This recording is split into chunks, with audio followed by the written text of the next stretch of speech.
It's time to stop hoping for better days and create them. Every sector of our lives is pretty much under construction. Family, under construction. Career, under construction. Relationships, under construction. Emotions, I know mine live under construction. Finances, under construction. We might as well be under construction together.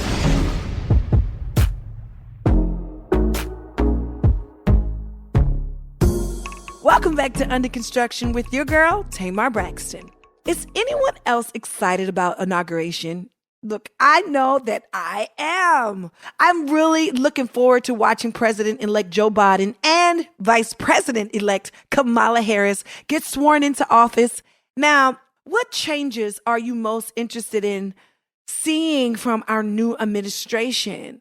I mean, for me, I can already feel the change. I don't know about you, but I know for me, two things that I'm eager to see.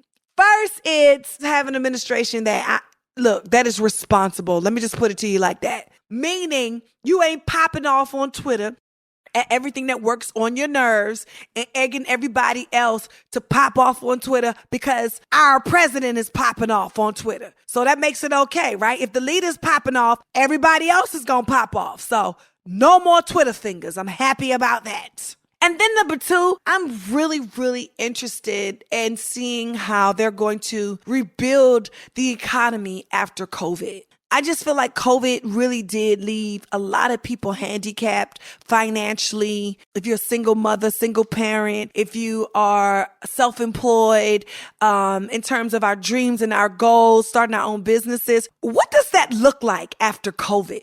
Everybody is playing catch up. So I'm really interested in seeing how they're going to build the economy. And I am here for all positive changes. So congrats to President-elect Joe Biden and also Vice President-elect Kamala Harris. Cheers to y'all. I might send y'all a bottle of something because you might need it. All right. Now it's time for us to speak some positivity over our lives with our weekly affirmation. Today's affirmation is, I am a magnet for divine abundance. I attract money, happiness, and good health. And I'm going to add on a good man. Praise God. Now, you know you got to speak it with me and you got to say it like you mean it, friends. Okay? Are you ready? I am a magnet for divine abundance. I attract money, happiness, good health, and a good man. Praise God. Praise God. All right? Now, if you're a male, say a good woman. But in my shoes, a good man. All right. And I'm trusting and believing that money and, that divine abundance is all wrapped up into one. Okay. Now, look, we're going back to school to learn some much needed lessons in building our credit and establishing sustainable businesses. And yes, I said plural businesses. You got that? We're manifesting some big dreams over here, y'all. And to help us do just that, I've invited John Hope Bryant, the genius behind Operation Hope and a magnitude of other business empires. Yes, that was a lot because get your pens and paper ready, okay? So first, while we waiting on y'all, we're going to jump into sharing my thoughts on co-parenting again. Yep, it's a struggle. So we're going to go back into sharing my thoughts on co-parenting. All right, well, I can honestly say I never anticipated on being nobody's baby mama, and I don't like it, okay? I'm just going to be honest. I just went into a situation with marriage with good intentions, and it didn't work out the way that I had planned it. So I got to go this route. I got a baby daddy, and he got a baby mama, okay? But what does that mean for my son? Well, it means that since we couldn't figure it out as husband and wife, we have no choice but to do the right thing by our son and figure out the most amicable way for our son to grow up feeling loved, appreciated, and taken care of. Okay? So here are my top 3 suggestions for co-parenting successfully. Well, you might say, well, Tamar, what do you think is successful? And I might just say, number 1, Pooh, respecting privacy. That means I'm not in your business and you're not in mine. All right? No extra questions. All right? If it has nothing to do with my child, don't ask me. And keep my name out your girlfriend's mouth. All right? All right. Now let's move on. Yes, I don't want to hear about that shit on Instagram or podcast or YouTube. If that's your girlfriend, that's your girlfriend. That bitch should say nothing about me. All right. That's just for general baby mamas. We all feel this way. I just want you to know that. It's not just me. So 2, fulfilling obligations and adhering to agreements set. Now, I'm about to throw my microphone on this one because I don't know why people feel like it's okay to change plans at the last minute. It is not okay to change plans after the plans are set. Not unless it's an emergency. Please don't make this shit a habit, goddamn. Like, seriously. If we make plans, stick to them. All right? And all right. And number 3, prioritizing the child. And that's on period. I mean, nothing else comes before or after your child. That's it. Okay? I can't come pick up the child after the Jets game. No, I can't. Come get your child first and introduce him to football. How about that? All right. Now, I know that everybody's situation is different than mine, and I totally understand and respect that. So take my advice, and whatever works for you, let it work for your situation. Like my mama say, eat the fish and throw away the bones. But I'm just going to say this. Your kid should be your number 1 priority. We always are striving for peace. All right? And that's Tamar Takes on co-parenting. All right, I'm finna keep it a thou. Baby, it is all me. All right, y'all, it's time to tap into that Keep It a Thou inbox and pull out a few questions for your girl. And let's see what we got today. Hi, Tamar. I've heard you talk about how great counseling has been for you. But as a sister girl who is scared to try it, however, I know I need it, can you give us some tips on how you picked a good counselor? Someone that can understand you, culturally. Thank you, sis. Well, sis, first of all, you can't be afraid to go to counseling because you've already chopped your legs off, okay? Like, there's no way you growing if you're scared to go.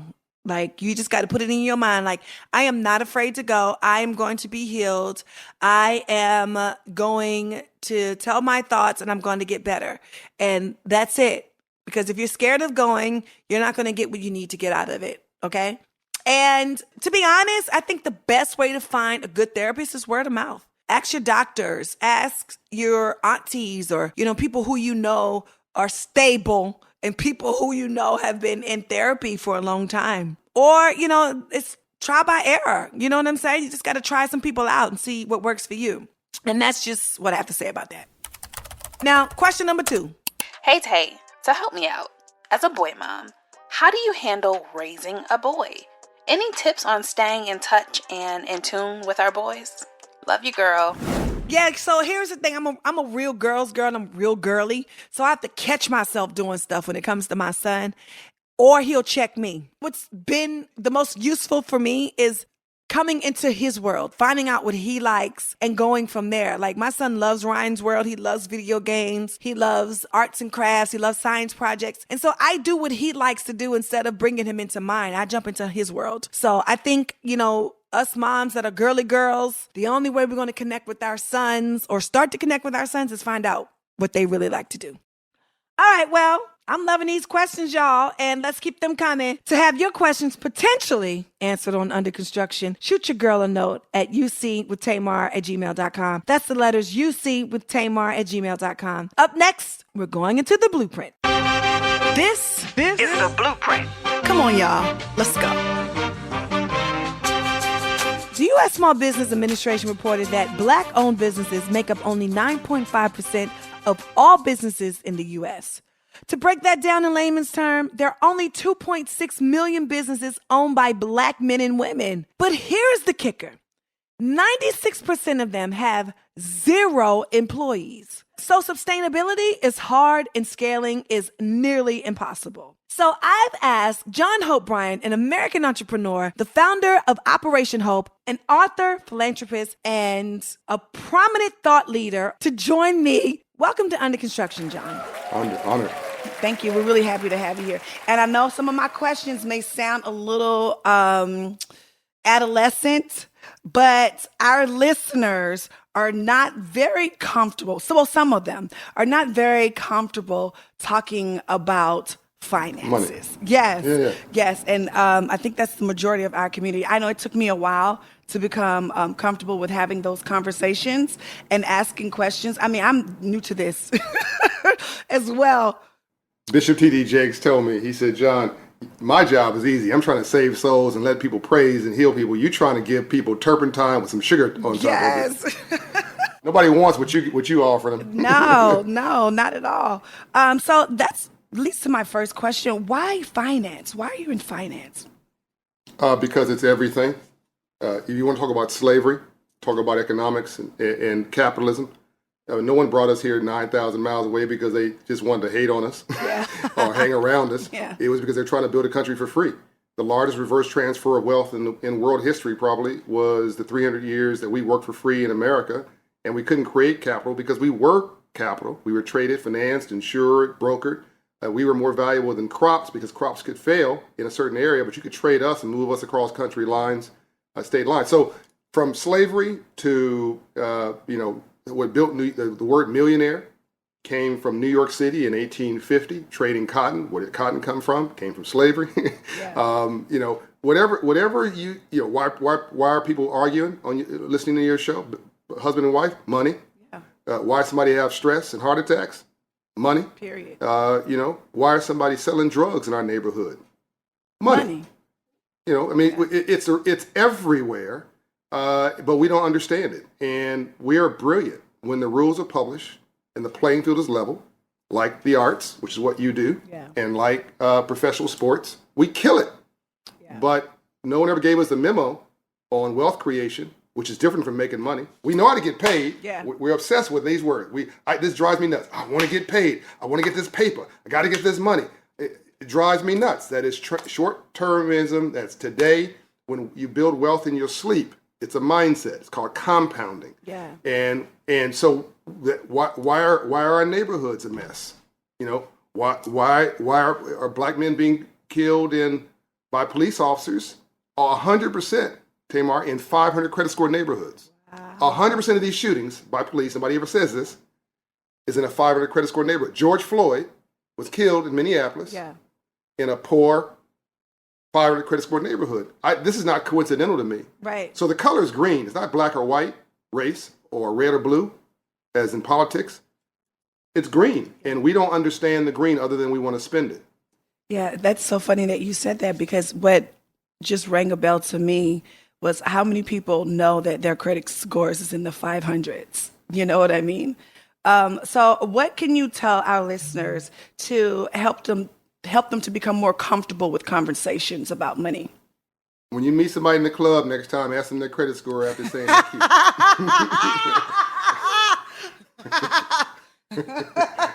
And I'm only partially kidding. Right. You're seriously joking. Because marriage is a partnership. Yes. Marriage is business also. Yeah. I mean, business is all around you. Yeah. But we don't take care of our business. No. Oh, she's cute. Oh, he's handsome. But does he have a job? Okay. Is he gainfully employed? Yeah. Like, does he have any savings? What's his credit like? Or my daddy used to say credit. He said my dad's credit was bad. He used to call it critic. He said my critic is bad. My mother knew she had to leave him. I asked my mother was she gonna get remarried. And she said, well, baby, if I do get married, he'll be a BMW. I said, Mom, don't be vain. Not a car. She said, no, baby, a black man working. Oh, yeah. My mama's credit score is 854. Oh, wow. Which means she's not black, she's green. Yeah. And she bought and sold 7 homes, working a job, an hourly job at McDonnell Douglas Aircraft. And she owned 7 homes, and now I own 700. Okay. Literally 700 homes. And I didn't own one home 3 years ago. I bought all these $110 million worth of real estate. This is the lesson of financial literacy. 3 years ago. This is not my nonprofit, Operation Hope. This is my for-profit, the Promise Homes Company. And I just wanted to prove a point. Like, people say, well, what's this financial literacy stuff about? Like, why is this important? There's 2 ways to make money. Make more or spend less. Yeah. And if your outflow exceeds your inflow, then your overhead will be your downfall. And we're most of us, too much month at the end of our money. And we're stressed out. Yes. And we're taking it out on everybody around us, and we have a bad attitude, and nobody wants that. Nobody wants your attitude. Yeah, nobody wants that. That's not cute. So why do you think people have such a bad relationship with money and their credit? It's our self-esteem. what was destroyed in slavery and for 300 years and for Jim Crow for 100 years was our self-esteem. Look, you can have high confidence. You can be great at engineering or great at doing hair or great at, building a real estate business, whatever. And you have extraordinarily high confidence because you're competent, but have extraordinarily low self-esteem. And if I don't like me, I'm not going to like you. Right. If I don't feel good about me, it's hard for me to feel good about you. Yeah. If I don't love me, how am I going to possibly love you? I keep telling them. If I don't have a purpose in my life, I'm going to make your life a living hell because whatever goes around comes around. So we player hate because we have low self-esteem. Mm-hmm. We get confused between wealth and riches. Riches bling. Getting paid blings. That's on our. When your assets are on your ass, you have a problem. Yeah. And so because we have low self-esteem, we want a bunch of things. When the reality is, to quote Quincy Jones, my mentor, not 1 ounce of my self-esteem, this is actually this new book, this is actually the quote from my new book that he did the forward for, not 1 ounce of my self-esteem depends on your acceptance of me. Think about that. Not 1 ounce of my self-esteem or self-worth depends on your acceptance of me. So we tend to react, not respond. Where does this all come from? It comes from how we were treated during slavery and Jim Crow. But then Lincoln created a bank called the Freedmen's Bank after the Civil War to teach free slaves about money. And he was killed the next month. Wow. So we're not dumb and we're not stupid. We are brilliant. Yeah. But it's what we don't know that's killing us. But we think we know. So we think middle class is a leased car, a rented apartment building, a nice wardrobe, and a job. That's not middle class. What is that? Well, that's poverty. Middle class.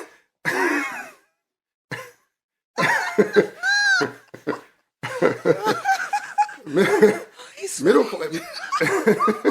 He said, "You are not balling, boo." A ball just ran over you is what happened. Oh, that's funny. Okay, so what's middle class? Look, half of black folks have a credit score below 620. Yeah. You can't get a decent mortgage. No. At prime rates below 650, 680. You cannot start a business below 700 because it's called risky credit. Yeah. And they will only give it to you if you have a bulletproof credit profile, which is 700 or above. Yeah. So now you have all these brilliant people in our neighborhoods, in our communities.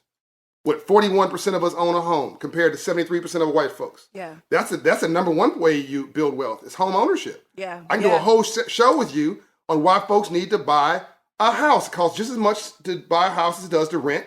You're going to benefit from writing the payments off, getting the appreciation, writing the depreciation off. And don't get me started on that. We're not owning homes, and we don't have insurance, which is the cheapest way to get paid to create generational wealth, right? Because you can be 20 years old and get $1 million policy for $40 a month or $50 a month when you're young. Yeah. And then we're not owning businesses. Check this out. 30 million businesses in America. This is how you build wealth. 9% of that are black businesses. Hold on. 96% of the black businesses don't have an employee. So they're sole proprietorships. They're basically self-employment projects.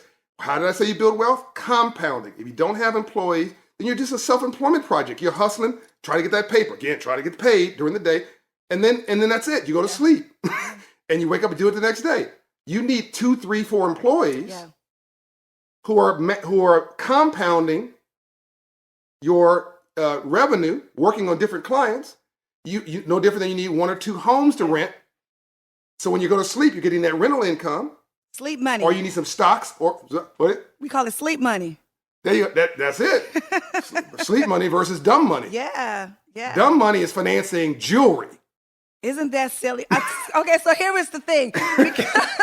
Because we live in a climate in our society that, makes us feel like the more bling you have, you are showing off your money. You know what I mean? And so showing off your ignorance. Yes, it is ignorance. But you don't kind of get that till, you fall into till it's too late, right? But we see all of these rappers and these people on TV and social media. Yeah, well, they don't know that part. The business manager does. Yeah. Look, it's a music business. Yeah.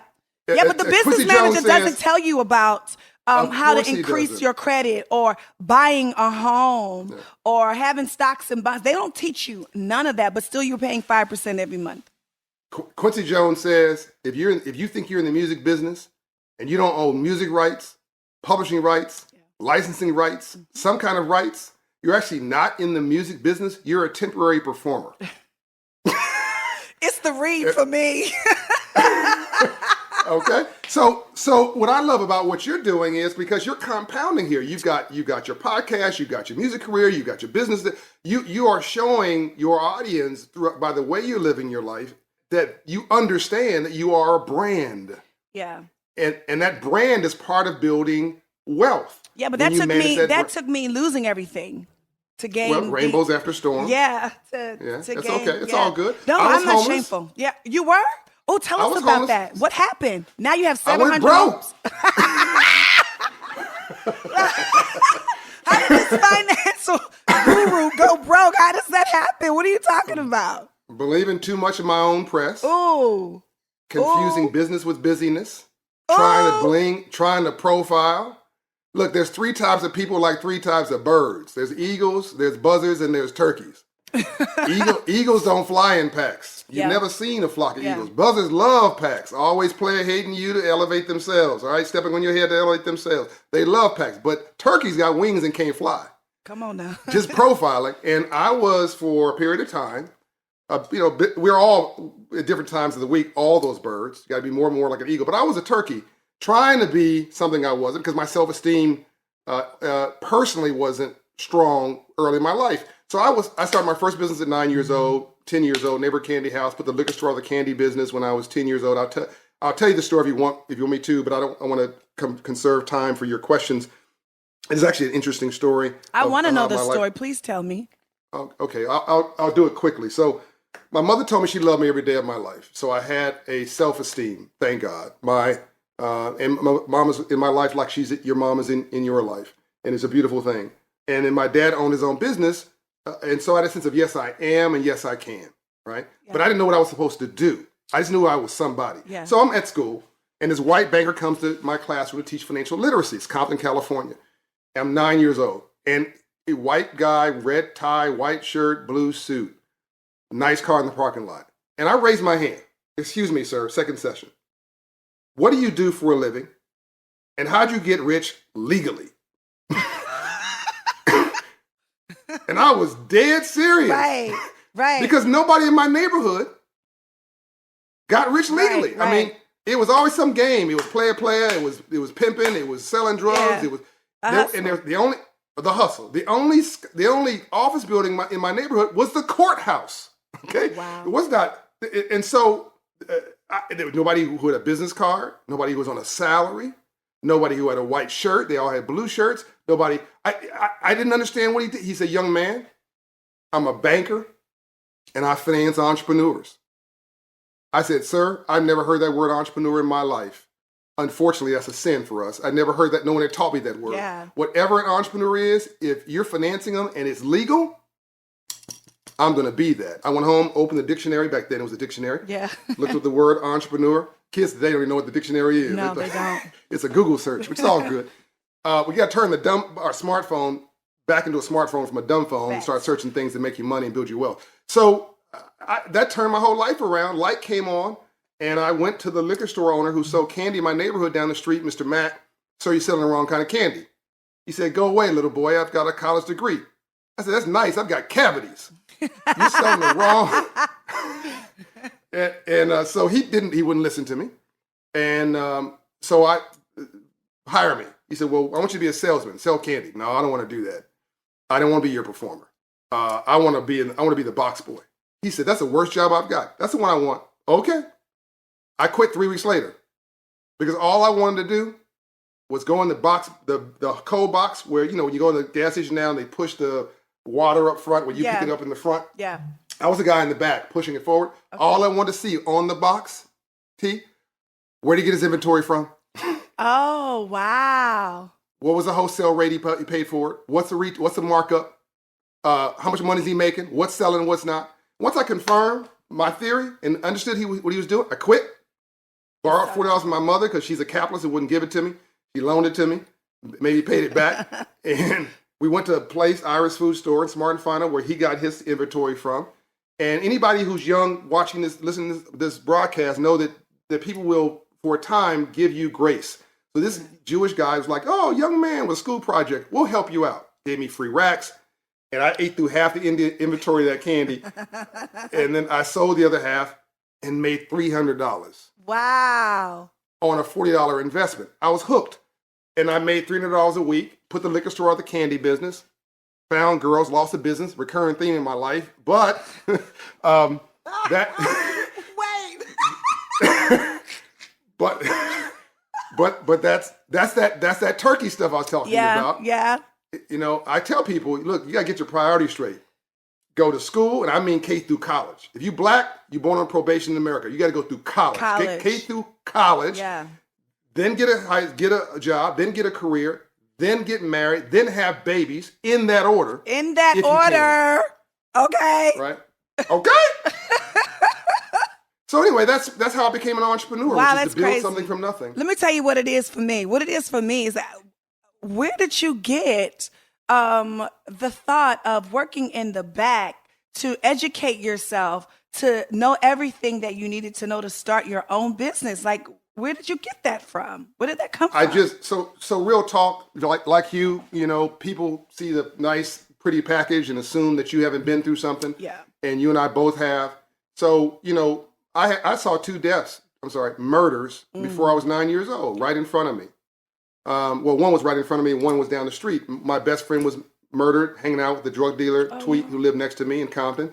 My uncle, my play uncle, who saved my life as I was swallowing my tongue when I was 7 years old, he was murdered by people who had followed him from home when he was selling marijuana in the wrong neighborhood, and they wanted him off of their turf. So they drug him down the street in front of me until he was dead. I'm watching this. No. And so I just started seeing him around my whole neighborhood, these brilliant people. Prison, probation, parole, and death. Yeah. And I'm like, you know what? I'm sick and tired of being sick and tired. Yeah. Whatever we're doing, it's not working. Yeah. And so and then I saw my own marriage. My mom and dad divorced over money because my father wouldn't listen to my mother, who was financially literate. My dad was too slick. He was a really smart guy. He was too slick. By the way, I took care of my father. My dad had a business for 54 years. But when he died penniless. And I was taking care of him because he made it but couldn't keep it.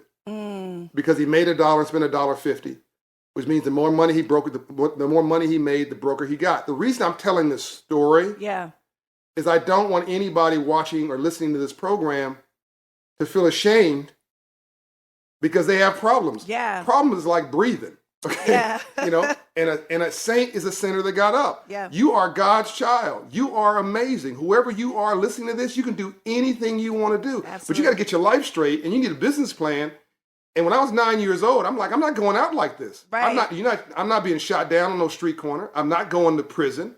I will do really badly in prison. Yeah. Okay. I don't think so. I think you went and took that man's business right from under his nose. I doubt that. Yeah. No, I'm worried about the big dudes who see me as candy, not the. Got I can handle it. Yeah. So I'm not trying to go there. So I just look. It was a process of elimination. Yeah. And I just saw, you know, capitalism has worked for every race but us. Yeah. It's really that simple. Yeah. I don't understand. Look, yes, the government has a role and all this stuff and social justice and civil rights and racism is real. I get it. I wrote all this in my new book, Up From Nothing. I detail this, but T, if I can call you T, of course. Not trying to be too casual. No, but I call you John. But real talk. If black was the only problem, my Caribbean, Jamaican, and Bohemian friends who come here, why do they kill it in 3 years? Why do they own 3 homes and a business? Yeah. Why does my black Ghanaian friend or my black Nigerian friend come here and own 3 Uber cars and whatever and kill it in 3 years? But African Americans, we're just as black. In some ways, they're blacker than us, but we're not. So there's a culture issue. Yeah. There's an education issue. We were denied the basic building blocks of becoming self-reliant and being capitalist, even though we are genius, which makes the Jay-Z's of the world and the U's of the world and everybody who succeeded in spite of like brilliance. Yeah. Imagine what would happen if we all just decided we're going to be capitalists. Yeah. It's We're the gonna be mindset, though, John. Let's talk about Black that. capitalists matter. Right? I think it's the mindset. Once you make the decision to change and want to educate yourself and be better and build better, it changes everything. But how can the average person or poverty person like change their mindset like you have from nothing? Well, let's start by reading a book. I am not like he. I mean, we don't read books anymore. We don't read books. I mean, I'll do a video I've got 100 million video views online. They're all free. I do a video, and if I go, I don't know, 15 minutes, somebody's like, can you please Wrap it up. Wrap it up. I'm like, first of all, this is free. Okay.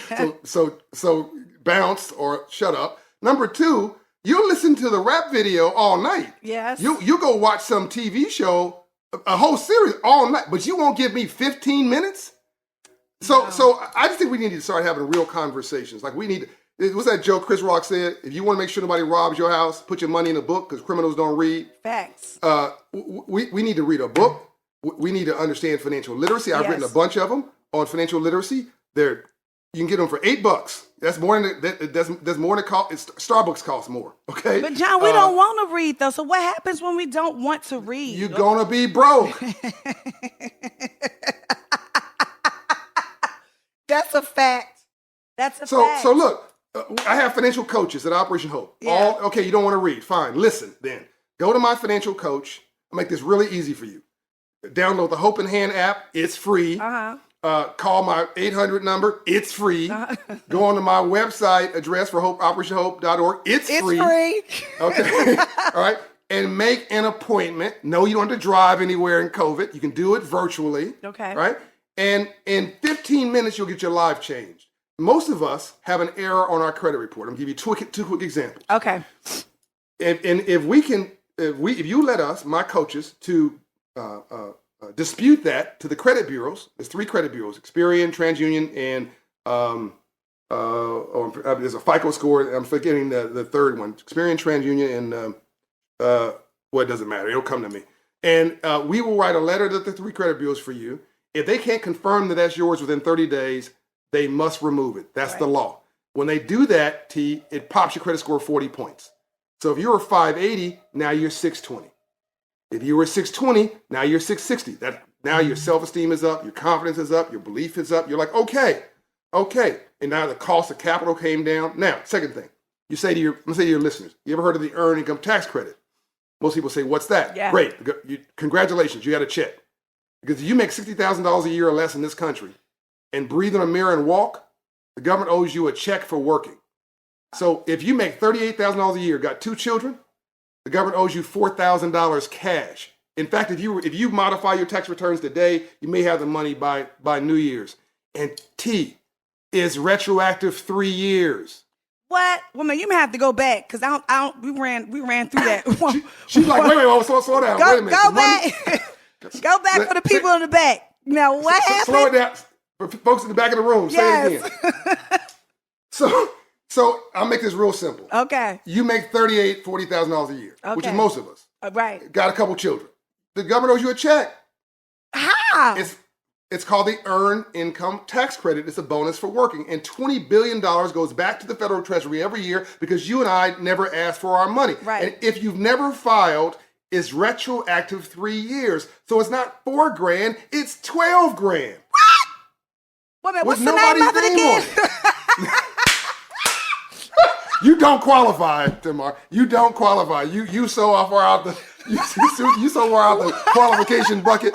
The FBI gonna come find your house. You try to apply for it. But all your listeners, people in my family, and mine, you don't need a tax pro. You can do it yourself. EITC. So when they come to my office or call my people, we give them some successes really early, and now you got some money in your pocket.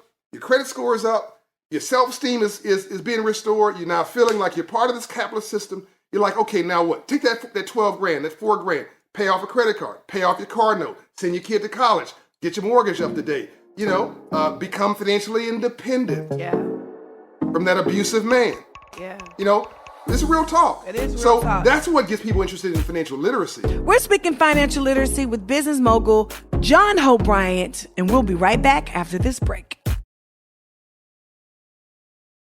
We're back into the blueprint to continue our conversation with John Hope Bryant, and now we're moving our conversation into creating generational wealth.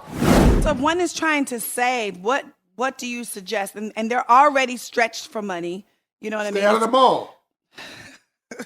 He's so funny to me. Stop going to Starbucks. Simple. But what if they're Stop not already smoking doing cigarettes. those things? What if they're just really literally living check to check? How does one save? How does one ever come out of that? So I have found very few situations. If somebody would give our coaches a chance to look at their budget, I found very few places where we can't create income. Again, there's two ways to make money: make more, spend less. People are wasting money and don't even realize it. They're On like, what "Oh, though? I'm broke." What are they wasting money on? They're at Starbucks 3 times a week. Okay.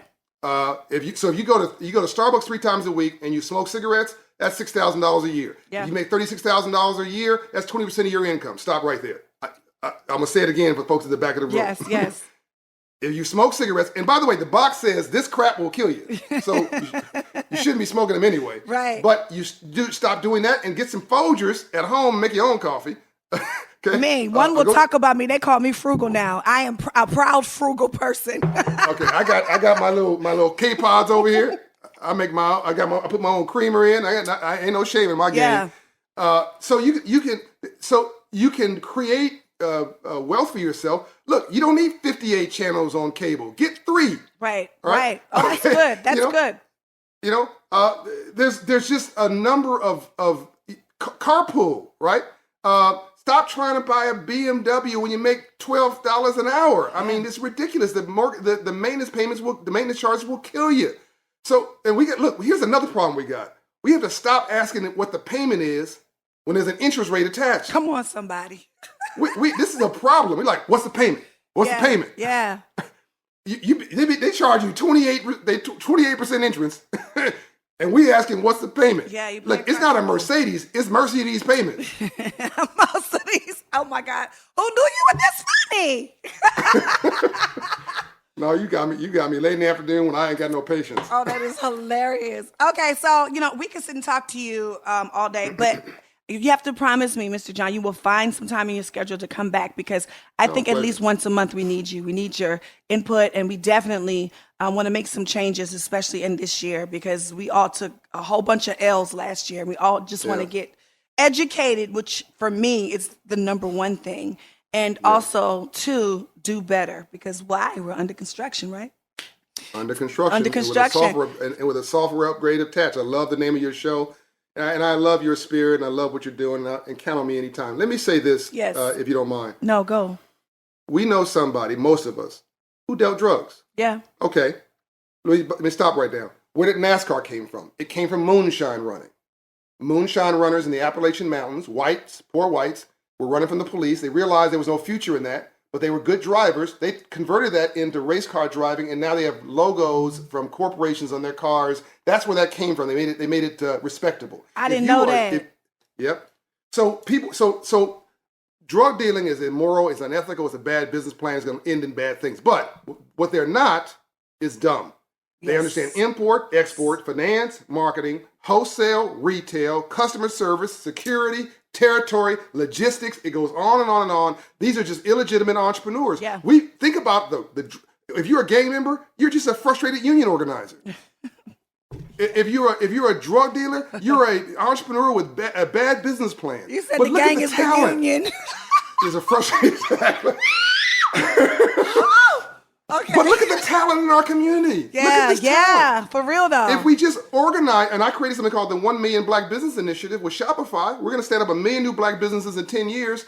And I'm dead serious about turning all of this talent we've got into our communities into real wealth, breaking these shackles, creating social justice through economic empowerment and ownership, and taking our lives back. Aren't we sick and tired of being sick and tired? Yes, we are.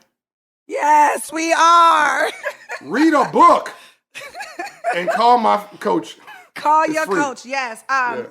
So from this conversation and also to our community, what would you say is your biggest takeaway from what we've been discussing? Oh my God, we've got so much potential. I know. Yeah. That's what frustrates me the most. That's what frustrates me and keeps me going. We have so much potential. My God. Again, look at what we've done in your business, your industry, the arts, and look in professional sports. I mean, heck, we killing it in tennis, in golf. You know, I mean, we're not supposed to be in F1 racing. Yeah. Wherever we go, when the rules are published, the playing field is level, and we get the memo, we kill it. I want to see us knee-deep in capitalism, entrepreneurship, small business ownership, job creation. Best way to stop a bullet in our neighborhood is a job. We have got to knock it off. We got to stop making dumb sexy.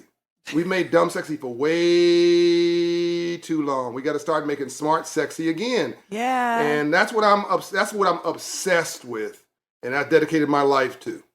Yeah, I think my biggest takeaway is from what you said. Dumb ain't sexy. Sorry. Nope. Check his credit. You know, or hers. Dumb equals dumb at the end of the day.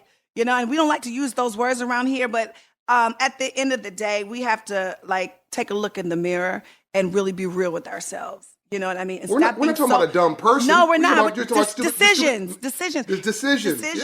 Yeah, and we have to stop trying to keep up with the Joneses and try to look like everybody else and, want to be on Instagram bling-blinging without a pot to piss in or a window to throw it out of. That's not it. Spending money we don't have. Come on things that don't matter, trying to impress people we don't know. Yeah. It's ridiculous. I just want to say, and this is what I want to say to my females, those new, shiny $800-900 shoes get old. I'm just saying. And the stock you could have bought with it does not. Yes, and that's what I was going to say. You might as well take that money and invest in that money and see quadruple the amounts, and not have your shoes in the closet collecting dust, because that's all that it is going to do is collect dust. You know what I've learned in all this? What? There are no ugly billionaires.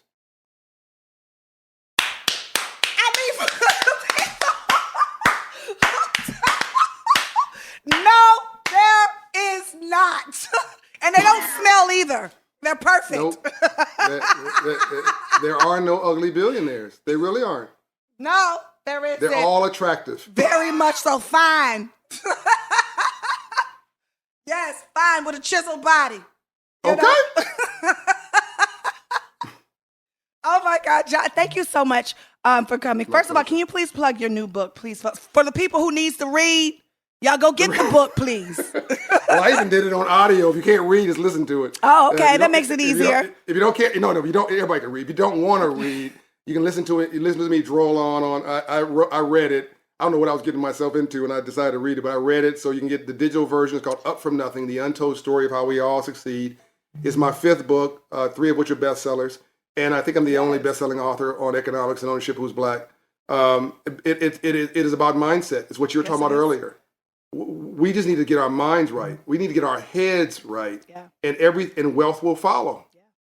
Yeah. I mean, you're already shamed, ladies and gentlemen, when you broke. It doesn't get worse. No, it doesn't. You are at the bottom. You might as well go ahead on and get that ladder and go up and up and up. It's time. It is time. You can't fall from the floor. No, you can't. No, you can't. I mean, what are we ashamed of? Anyway, producers like, y'all need to wrap this up. I know. John Hope Bryant, I mean, what a blessing to have you here on Under Construction. You got to come back. Promise me right now. I'm going to put you on the spot. You're coming back. Anytime you want. Okay, great. Wonderful. Yeah. Well, I'm so grateful that John set aside some time to get us up to speed on rebuilding our credit and for sharing some of the amazing initiatives he's established to help restore hope and provide a blueprint to pursuing your dreams. This has been a lot of great information, so if you need to listen to this week's episode again, which I recommend, please do so and share it with someone who can truly benefit from all the amazing resources discussed. Well, that's our show for today, and I look forward to chatting with you next week. And bring your friends along, because the more people we get on our under construction journey, the happier we're setting ourselves up to be. Well, remember, I love you, I mean it, and until next time, stay under construction. Bye. Under Construction is a production of Mosauce, a Stitcher brand. It's produced by Angel Lavitz. Our recording engineer and sound designer is Rashad Smith. Our executive producer is T Square. Music provided by Radio and Audio Everywhere Company. More sauce.